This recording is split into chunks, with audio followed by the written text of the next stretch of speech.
Yep, go ahead. Let me just pass this over to you. A lot has been talking about data today. From our industry, we do sub-metering and electrical data, which I saw was a lack of the information there. A lot of people using the billing data at that point of view. Is anyone actually going in depth and seeing what you're doing what you're doing and proving your energy savings to prove that you are doing what you're saying you're doing?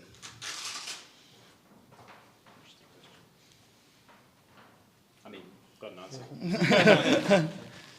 Not really. I guess for us, certainly, from a data center perspective, yes, absolutely. And I think for a lot of organizations, that is where a lot of the energy goes. But within workspace, no. And it's very, very hard to get a hold of, especially if you're a tenant in a demise. Not all buildings. Gresham Street's not that old. It was built in, I think, 2006, 2007. It's got a D EPC rating, and they've got to get it up to a B by next year. Not interested in overhauling the BMS, though. No, that would be way too much. But they're not even interested in smart meters. So we don't have a lot of options available to us. Yeah, I'd love to, though. Yeah, I think I'll sell my services. Curious services there. Yeah. Hi everyone. So WSP, Nico, Senior Technology or Principal Technology Consultant, just by way of introduction. So something that I think is quite prevalent is the neighbours certification or accreditation. That's something that we've seen quite a lot actually in our designs and sort of requested by clients. And that does allow for a lot of the metering data and that sort of information to be made available. So I think we are seeing it come through. Neighbours obviously typically is something that came over from Australia, but I think we are seeing it much more in the UK, and it is really good. You know, it's about that performance gap, and you're only ever really going to do that with a robust metering strategy. So we are seeing that in our designs a lot. So I think we talked in the break that we're doing the metering. We've got small power and lighting metering here, but I think there's two points that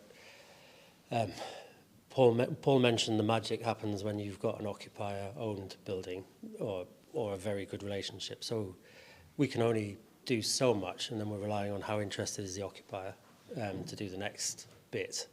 And then good that Nico mentioned neighbours, because I think it's about identifying and reducing that performance gap. But I think we're all going to spend a couple of years in the gap coming up quite soon as these. I don't think there's any certified buildings in the UK yet beyond design. I think it's all at design stage. And I think if you compare your consumption to your EPC certificate, you usually get a bit of a shock. I mean, I would just add that I would say that I think certainly for London buildings, a lot of the time it's now you're like with the driver to neighbours, you're using the metering data to validate that a lot of people know what the things you're supposed to do to the systems are to make them efficient. It's the human side, it's the human behaviour that is driving, and meters will show you that maybe it's gone down, but they don't tell you what is driving that, and that's where the understanding of what people are doing, the impact they're having on building operations is really, I think that's true of commercial offices, labs in particular is another one, but almost any building space that a lot of, once we get down to that point, like sort of some of your charts, at a certain point, you've done all the things that you can do with the technology in the buildings and the HVAC, it's human behavior that's going to get us down to the levels of the targets that we need to hit, and I think in a lot of buildings now we're at that point where you still want to measure and make sure you're at that point, but you've got to dive deeper into a different layer of information, I would say. Great. Do you look at predictive building, so systems that are predicting energy usage, looking at weather data, looking at energies produced from alternative energies, from battery life and things like that? Is that a big thing in what you're designing now? So you're not just looking at BMS or data gathering, but using that data to then look at buildings and fill the gaps, Paul, as you said, like use the energy when energy is the lowest cost, and that sort of thing. So controversially, our view is that's what a digital twin should be. And most of the ones that you go out into the market right now are a expensive 3D visualization of the same data you'd see in your BMS system. And I do think we're seeing, the quality of the data is what drives quality prediction. And as the data is becoming more and more useful, I think that, that is the way forward in terms of even looking at not just prediction of how people are going to affect the energy performance of a building, but looking at how, if your headcount growth is going to go up or down, or behaviors are likely to change, what's that going to do to the building? You've optimized it to where it currently is. What happens if those parameters change? And I think you are definitely seeing more and more of that. The AI, people counting. Yeah, but it relies on that data quality. Yeah. Sorry, I hogged the mic on that one. That's fine. I think completely echo what you're saying there. I think taking it from an engineering perspective as well, having that information allows us to predict and put in engineering models, which is something that we are doing in WSP at the moment, and being able to understand things like thermal mass overnight. As you say, if it is going to be something that's a particularly hot day, so like day before yesterday was lovely, today not so much. Starting to understand that with the building fabric, the material of the building, and really figuring out, do you need to turn on the building at 6 o'clock in the morning? Could you maybe do it later? Do you need to do it earlier? Should you optimize it in that sense? And then overlaying that layer above with humans, and which is unpredictable, but human behavior. That's where you really get the power. And I think that there is parallels to draw on that for sure. Yeah. It's something that's close to what we do, so that's what I was asking the question, how you perceived it, really. Yep. Let's grab that for one moment. Make a comment. Oh, is there? Yeah, just make sure it's yeah, it's fine. This always helps. Right, question for Paul. Well, do you mind if I comment on that one first? Oh yeah, please go ahead. I was going to say something from a client perspective. Like, measurement isn't actually about efficiency, in my experience. It's about empathy. What you're measuring is the humanity of a given situation. So as a big bank and financial services, we're not actually that interested in real estate or workspace insofar as it exists. It's more, what can it do for us? And of our emissions, Scope 1 and 2 is a small proportion. Scope 3 is a biggie, and in financial services, what you finance is a big one. So the financed emissions is what everyone focuses on. If you're financing a crude oil pipeline, you're going to have worse financed emissions than if you're financing a solar farm in the DRC or something.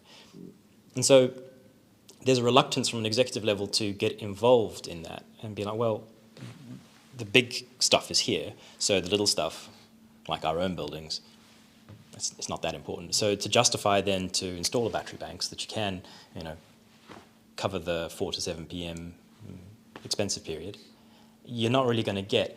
And if I could go back in time and redo what we did, knowing that it would be as effective, and no one was more shocked than the technology team, we would probably have done it more slowly and reserved more of the budget, as it were, for ourselves to reinvest. Because in a one-year financial cycle, you're never going to be able to pay it all back. So you've got to look over the longer term, but then how do you incentivize, and the problem gets worse. Yeah, so I just wanted to add that. Okay, cool, great question. Thanks, A question for Paul.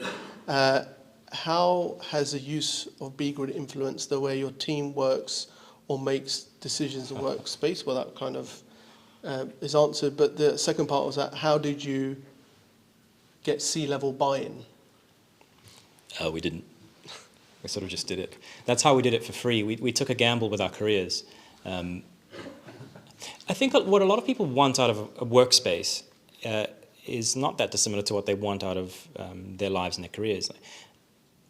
I often say that banking, the purpose of banks isn't mortgages and finance. They're not companies that provide financial services. They're actually companies that provide the resolution of dreams. Right? They're companies that make dreams happen. Like, no one wakes up in the morning and goes, oh, today, my whole life I've always wanted a mortgage. No, you want a home, right? And so the mortgage is the necessary evil to get you your home. And so people come into the office, they're just human beings. You want to have a purpose. You want to, in our case, drive growth in Africa, and you want to do it sustainably. But you also want to work in a sustainable workspace. You want to see evidence. And so it isn't about the C level, in my opinion. It's about your colleagues that see. the real C that matters. Because if you get the buy-in from them, they can influence upwards. They're the ones who actually really want to see the stuff happening. And you plant those seeds quite low, you get the good stuff. In our case, that £0 cost to do it all, we just took a gamble. We said, we've got a budget this year of X million pounds, and we know how much inefficiencies there are. So if we capitalize upfront everything that we're going to do to change our OPEX, we might just be able to do it for free. And if we don't, well, we'll know early on to dust off the old CV and start putting those things out there. Yeah. Great. Okay. Interesting question for Liam. Are you planning to use bGrid in your future developments? No pressure. I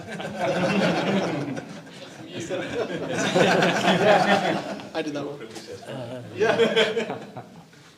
I'm just trying to remember now. Are we? Yeah, we definitely. We obviously don't, because we're just going to sign contracts with main contractors, so we don't want to push people down too much of a route. We actually had quite a long conversation with Nico and his colleagues actually about kind of describing bGrid but not naming them in a specification. For that, we're trying to achieve a result, not a contract with somebody. So we completely, as I was trying to say, we see the value of what bGrid can do for us in our buildings, but if our next building, we're trying to change the MEP system completely. And we see a different target occupier and everything. And so each time, I think, frustratingly for bGrid, we'll always have to sort of look at it from fundamentals again and say, what do we think the right answer is? But one node network that sits independently of the BMS and the MEP system sort of feels like a pretty good idea. Yeah. So it's eminently possible, I think. Thanks for whoever answered that. I'll take that. One for myself. I mentioned, Nav, you mentioned smart building ready. What does that mean? Well, smiles from where there means loads of different things. But for our lens, it's putting in the hardware with not necessarily needing to have the historical data available, if that makes sense. So it's a functioning building with no OPEX is essentially what smart building ready means for us. So lights will go on off, the heating and cooling would work, etc. You'll have the real-time data to manage the building. There's the operator to turn lights on and off and all that. But to then have the historical data over the last weeks, months, years, and then share the data with other applications, and that then part is the full function scenario. So for us, smart building ready is simply hardware in, functional building, and then ready to be whatever someone determines smart to be and how they want to use the data afterwards. Hopefully that answers the question for someone. There was one here for the consultants. One moment. Here we are. How do you see the role of consultants evolving as buildings become increasingly data-driven and responsive? I think our role has to evolve, and I think it's for the better. I think a lot of the things that we get paid to that are laborious and take a lot of time are the things that will become automated, and it allows us to have much more strategic conversations with clients to challenge, and we would love to challenge more problems than we can in a given project with a given budget. And I think the more efficiencies we create in the way we design buildings, and that can be true of how we consider technology, but more broadly, is going to give us more time, more capacity, people with more ability to go, well, yeah, this is a big challenge. Let's actually think about, that's not been solved before, but we think we can. I think that's a big opportunity. It's going to make a lot of the stuff that we all spend way too much time doing, even from a client perspective, from an architectural perspective. It's not just the engineers. That stuff will become more, that's the stuff that will become more efficient. The intelligence is the stuff that we'll have more time to spend on a project, I would say.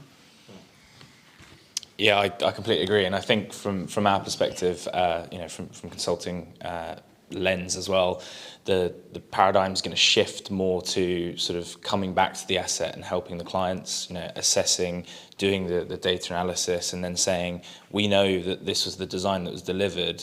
We know that this is how your building is adapting in the way it's being used. Here is, a strategy to uplift the engineering behind it, or to change the way in which you're controlling the building, and then applying that to what's there and what's possible, rather than starting from a blank canvas every time. So it is going to be, I think, a situation where we might change to be, or the opportunity, so to speak, is kind of a continual process, rather than here's your delivery, thank you, goodbye. It's coming back, it's reassessing, how have we done, and we are doing that at the moment for a client, big skyscraper in London, where we are going back and we're saying, how are you utilising this amazing building that you've got? And actually, we've seen, and we're able to redesign the building to be much more efficient. And even though the capex is required to do the design, the opex ultimately prevails in that sense. So. I think we had a question. Jens, you have a. Covered in the meantime. It's covered. Okay. Anybody else have a question in the interim? Yep. Let me pass this to you, please. There you go. I think this is a question for Paul.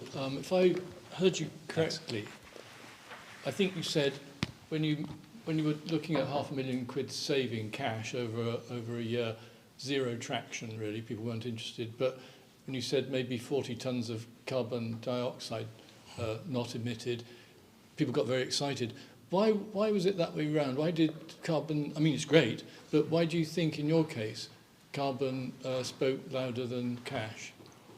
If I understood what you said. Yeah, you did. I think it was 400 tons, so it was a little more than 40, but I don't think that would have made a difference, frankly. Makes the point of your question. I think that in the grand scheme of an investment bank, £500,000 is not that much in terms of their OPEX. It certainly is a line item. And more to the point, it doesn't sit in any profit center. It kind of sits to a cost that gets spread around to everyone, so it's not that important. But the industry interest in carbon is very high. And so I think that is automatically more attractive to decision makers.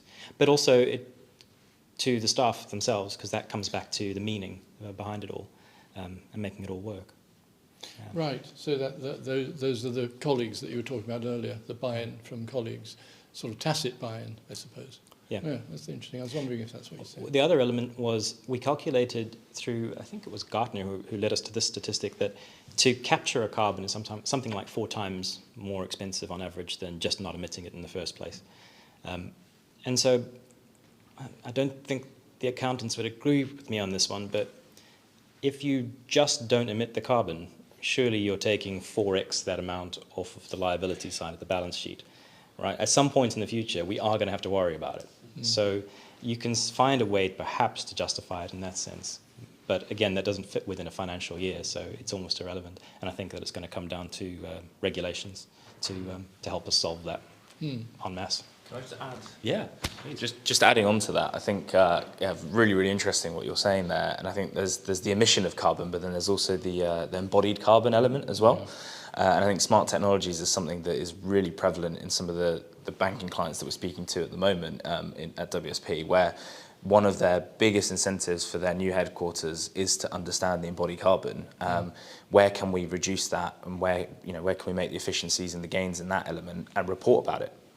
And one of the ways we're doing that is through smart building technologies, not duplicating on sensors, picking technology elements that have got a lower embodied carbon, things like fan coil units that are 70% less embodied carbon than other fan coil units, and really promoting that element as well. And that actually does resonate and strike quite highly throughout the chord of decision making, and it's really interesting to see. And that is actually driven in this particular project by the smart building element of it as well.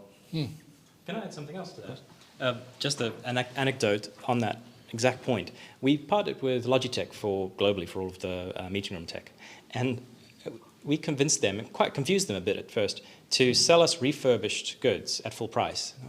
Do you want a discount? Like, no, not really, because we still want the full support of it. But actually, it helps us out so much to buy a refurbished piece of equipment that, to be honest, no one's going to notice the difference between. But it's just, got a way lower embodied carbon footprint. So that's a small thing to do, and it doesn't even need someone from the sea level to approve it. You just, you just do it. Yeah. Simple things. Thank you. A question from myself for the panel. We've spoken a lot about the data, how it's being used, the information you're getting from energy monitoring, etc. What other KPIs are we looking at? Ryan, you mentioned smart buildings may not be working in the traditional sense that everybody's looking at. So what other KPIs do we look out for that will support your clients in making decisions on what kind of technology they want, but also what they want in the first place? Because obviously all we're doing is servicing the needs of clients, but what are they, in your experience, and Nico, what are they looking for? I mean, my answer to this often, because clients ask me the same thing, what should we be doing? And my answer is it depends.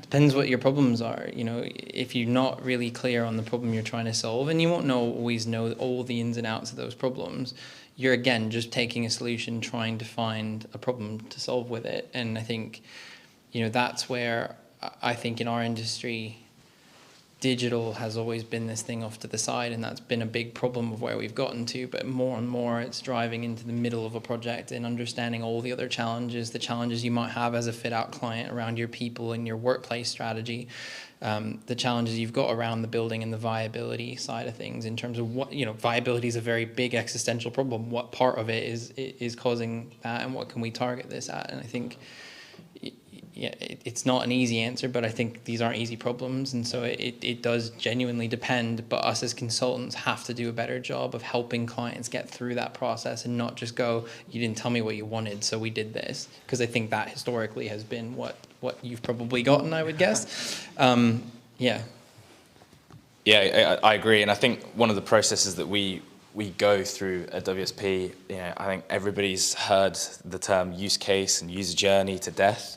But it is important, you do need to understand and get the different stakeholder groups in the room. It's not often that you'd have an IT stakeholder who has their own prerogatives, workplace, and then engineering all in one room trying to hash out, why do we want to use this meeting room? The IT stakeholder is going to say one thing, the workplace stakeholder is going to say something else, and the engineer is going to say something completely different.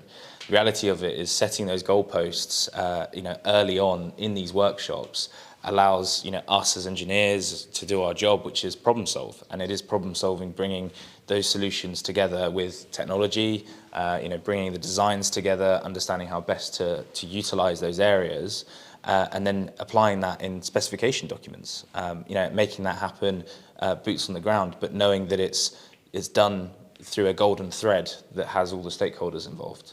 And I think that's hopefully answers the question, but I think that's the key there. That's an interesting point. So sticking with stakeholders, so you've got all these stakeholders in a room and everybody's saying something completely different. You're doing a workshop, but how do you actually get them to understand each other and align along that thread you mentioned? That's the secret sauce, isn't it? It's a great question. Sometimes you don't, and you need to understand who is the shot caller. Where does the sponsorship come from? What's the big business sort of decision? Is it carbon? Is it money? Is it usage? The famous, I think it's 330, 300 rule, where you spend, for every £3 that you spend, it's £300 return on a human being, as opposed to an asset that is £30 return, etc. So investing in your users and your people is the most important thing. But it is, part of that sort of consulting skill is to tease out the answers, presenting them, getting decisions out of them, and not just, as Ryan was saying, you didn't tell us, sorry. It's actually actively wanting to make a change and do that, make that happen.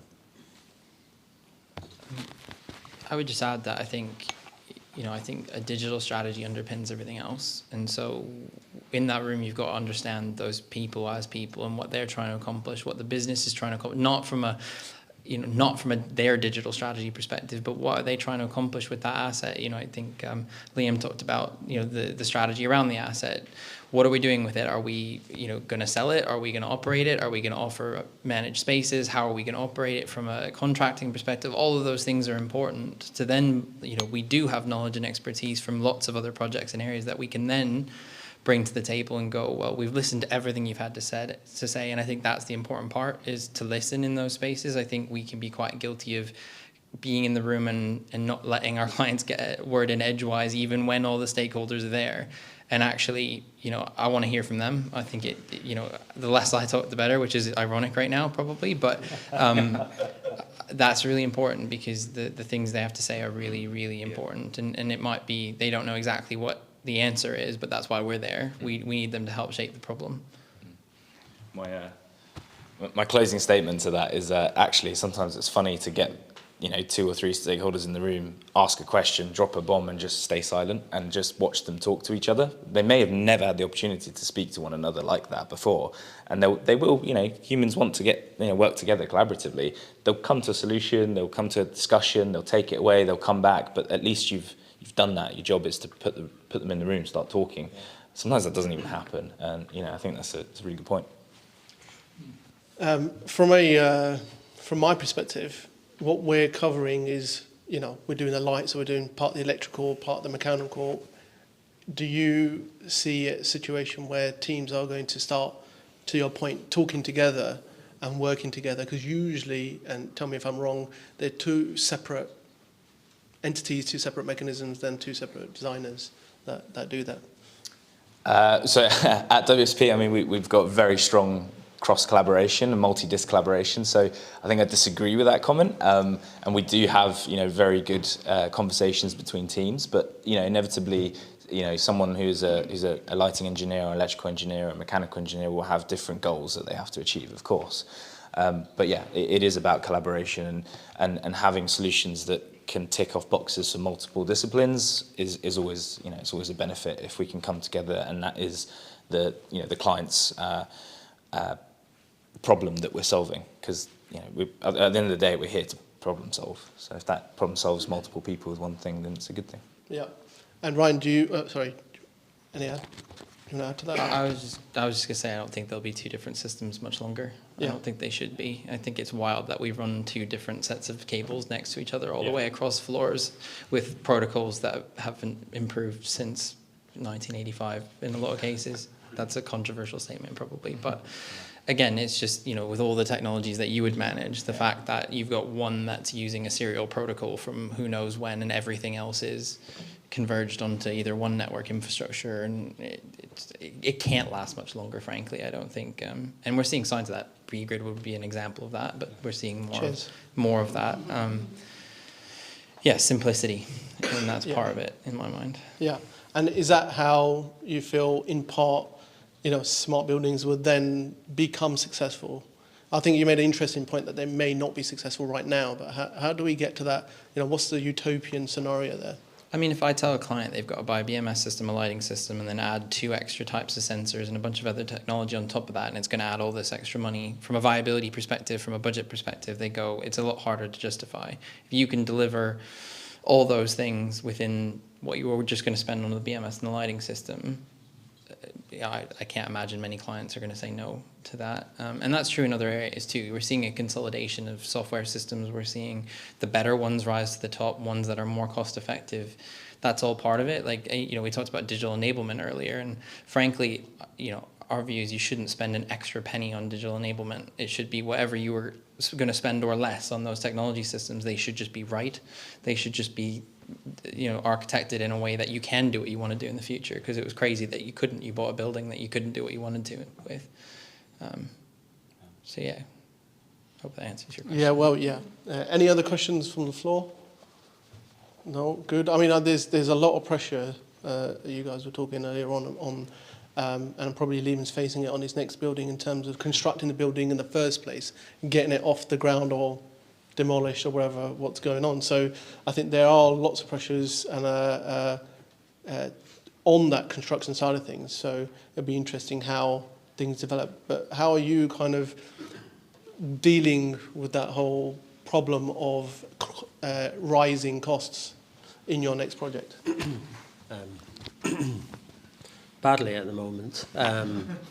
It's really hard. It's just very hard to keep control over that, and any sort of efforts to unpick rising costs tend to be counterproductive at the moment.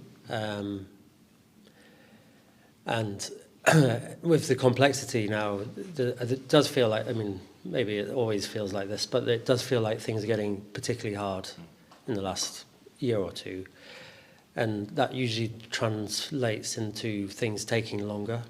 And especially in this smart building, prop tech, all these kind of phrases, space, a couple of years makes a huge difference. Because if you nail your colours to the mast in 2024 on a building that's going to be developed in 2028, not very many people are going to be impressed when they walk in and see your thing. And I think one of the in speculative developer world, you spend huge amounts of time wondering what occupiers want, and probably the answer is to not have to talk to the landlord very often, and for things just to work. And that's quite hard to actually achieve. And then the KPI question, I thought, one point, especially on a building like this with sort of multi-occupied, relatively small occupiers, sort of 100, 150 plus people companies, they're moving into a new building, probably nobody in that company remembers when they moved into the last office. There's probably some other kind of company change that's been factored into coming to your office. So any thoughts you have of, I know what that occupier needs and wants to make their business successful, is probably completely wide of the mark. So I think you need, I think where we think it is, and what should help, and it's encouraging what Ryan was saying about it shouldn't need to cost anymore, is giving the most robust starting place, and then saying, obviously everything is possible from here if you need it, but we could go down all kinds of rabbit holes that give you stuff you just don't need if you... That's exactly what I say to my clients too. A question for Nico. What was the, sorry if I get this wrong, the 330-300 analogy?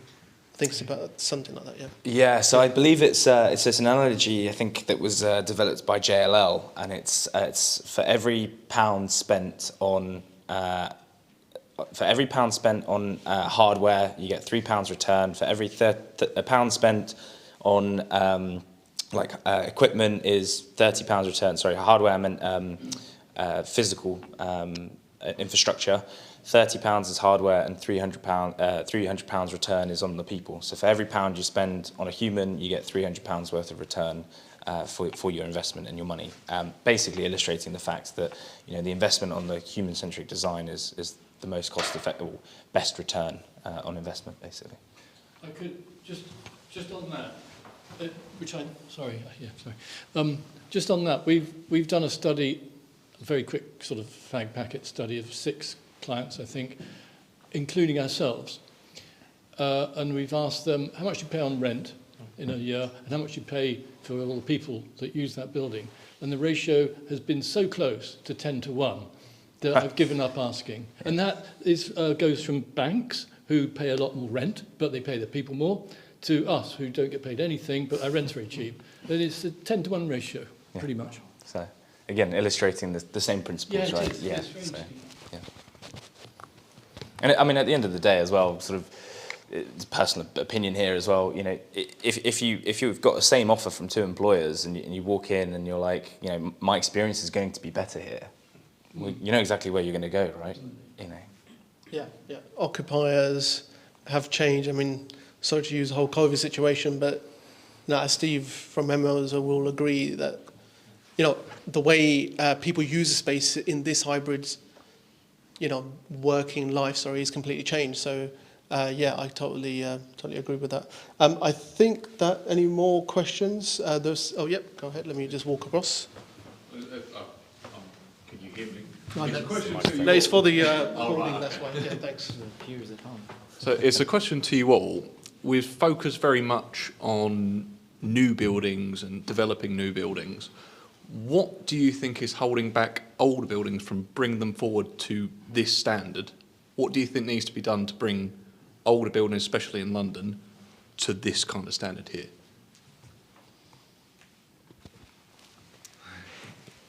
It's going to let someone, yeah, go on, Liam. You start. I think I don't think there is much. I mean, I think in the city you're starting to see some really good buildings coming back that are 25, 30 years old and have fantastic floor plates. If you were building them again, you'd be looking at kind of the same thing. As soon as you go sort of into the 70s, maybe some of the 80s, you start to get a bit crazy structures and things that it is problematic and cost prohibitive, especially now, to sort of start fiddling around with those buildings. Albeit, I think, again, if you sort of move out of the core locations in the city, and there's a lot more occupiers. Again, we spend so long wondering about occupiers, but we perceive that occupiers are more relaxed about floor-to-ceiling heights and columns if they understand there's a retained building and there's a carbon story at the background and a reuse story, in a way that 10, 15 years ago you would have been at a discount, really. But I don't think there is anything holding it back other than what's holding everything back at the moment. Yeah, I think we're in a process now where that is happening. You know, we obviously know construction moves very slow in the grand scheme of things, etc. But I think we are now in the process of that. The question that you asked it is happening now. And I don't know if anybody's sort of walked past Kensington High Street or the Kensington building, 127 Kensington High Street. So that's a project that WSP worked on, and that was, you know, it retained 90% of the existing structure, and we married the old concrete with the new concrete, and then utilised steel beams to add 2 stories to that building. But 90% of the building was retained. Now, there is obviously the question of the whole listing and, you know, heritage and all of this stuff that, you know, we obviously need to navigate very carefully in the UK, which is something that's beautiful that London does have, other countries don't, and we should retain that. But yeah, I do think it's coming, it's happening. You know, to Liam's point, it can be cost prohibitive in certain old buildings and things like that. But it's actually, yeah, it's the whole carbon story again. I think specifically when it comes to technology, I think if we're looking at things in the context of the value they provide and the effort to implement them, it's just a different equation. So you just end up doing different things, because some things are going to be easy to do and they're going to provide value. You know, some of the things that you talked about around, there's constraints with existing buildings, and so you're going to look at the, you know, even from an MEP design perspective, there are things you're taking into account that you do kind of have to forget the standards a bit, because it's just not designed for that, and so with that requires a different approach to the way you might control it. But similarly, you know, you're not going to be able to approach it from you'd be pretty confident in saying that you're not going to retrofit a whole bunch of extra new technology in there at zero cost compared to the stuff that wasn't there already. You're going to have to weigh that up in terms of what you invest in, and I think it just changes the equation. The problems are different, so the answer is going to be slightly different. But I think, again, more and more technologies are coming out because clients are trying to retrofit more. More technologies are coming out that are easier to retrofit. You know, the days of having to put in an entire, you know, £500,000 metering system and rip out the old one because they're embedded in all the panels.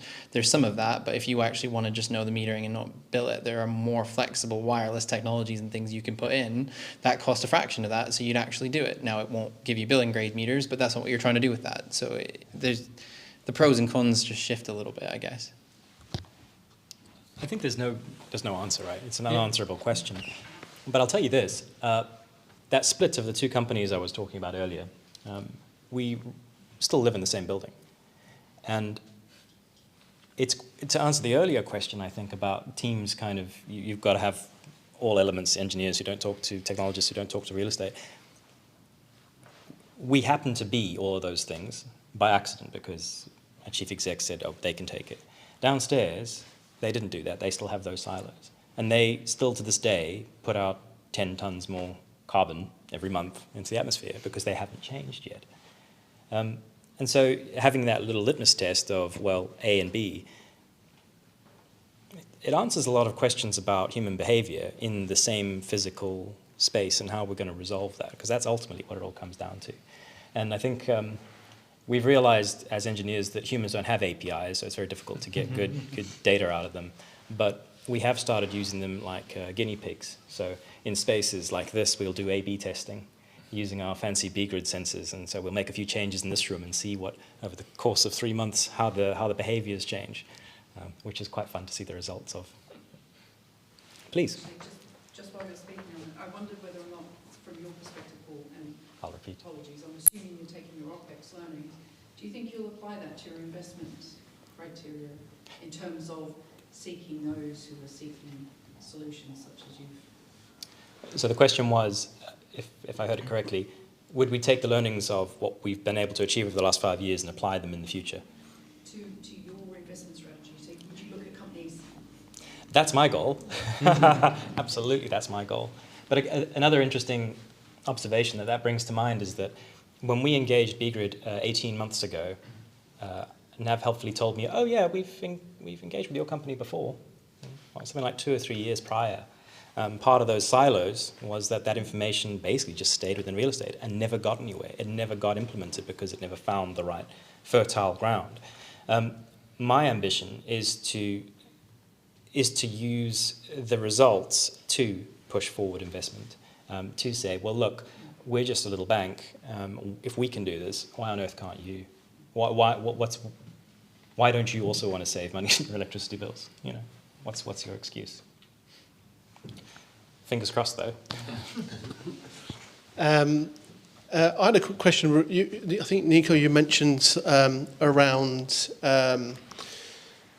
occupiers choosing, it's like a job interview, right? Is that the analogy you use? So, and choosing the space they wanted to move into. So how is, not just technology, but how are employers attracting the talent and then retaining them from constructing, designing a building? Is that a conversation that happens in your workshops, and that's for everyone, really? Yeah, I mean, good question. I don't know the answer to that question. It's not really what comes up in the workshops. You're not really thinking about, is it a design individual that's going to be utilising the space? Is it a creative, or is it someone else that's going to be using the space? It's just someone needs to use the space.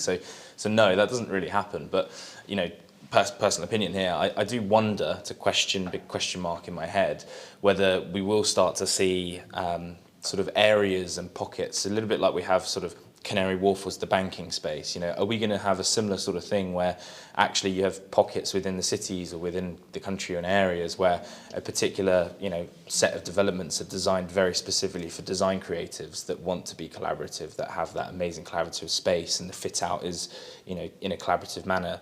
And then are we going to have pocket areas for banking clients? Are we going to have pocket areas for corporate clients? I wonder if actually the development, as we start to bring in that sort of who is going to be using the space question, is going to start to adapt how the actual assets are being sort of delivered. It's a question, I don't know, just something to I'm keeping an eye on, really. Yeah. Anybody else want to have a... I mean, I think that's where the data comes into it. I mean, you used a very helpful example around the particular meeting room that nobody's using. What if that was something we were able to apply to, if we had 1,000 data sets around that in terms of, and that takes more than just the smart building data. It requires bringing together more, if you're an occupier or whatever, bringing the data set, the context, the more context you have, the better. But, that is where we're starting to measure human behavior, and that actually starts to drive, what I think, humans don't have an API, and generally too, what a human tells you and then what the data says isn't always the same thing. And so I think having some focus, maybe having both, but relying maybe a bit stronger on the data set that is unbiased can help inform some of those decisions as well. Yeah, humans don't have an API yet, unless you're Elon Musk and put a chip. Yeah, that's interesting because you know that you mentioned buy-in. Liam mentioned buy-in from stakeholders, facility managers, etc. So I think it's very clear that there has to be buy-in from all these different stakeholders for it to work and have the appetite. Like Paul, as an end user, has the appetite to understand or want to understand and push this narrative, let's say, forward. Yeah, absolutely. That was. I mean, I could keep doing this for ages. Any more questions before I kind of talk about heading to getting some drinks? So, well, firstly, let me just say thank you to Liam for allowing us to host this event here at this building. Really appreciate it and allowing us to use this space. And then thank you to Paul, Ryan and Nico for joining the panel and the great presentations. I think we, and to you guys for making it successful and engaging some great questions in the app. So I think we'll use that moving forward. So I'll just show you where we're going next. So that was my thank you bit. So I appreciate everybody. Thanks for your time. Great, so now I'm going to spot or grab a few people so we can do a couple of interviews for the camera bit. But you're welcome to make your way to the Crown, which is literally around the corner. And as you see here, reference tab 1 for you to get your beverage. And then I'll be joining you shortly. So you're welcome to network, have a chat here, and then make your way down to the Crown. Please leave your passes at reception. I'm here and we'll be there also to answer any questions. There were some questions on the dashboard regarding how bGrid integrates with the BMS, etc. We do that via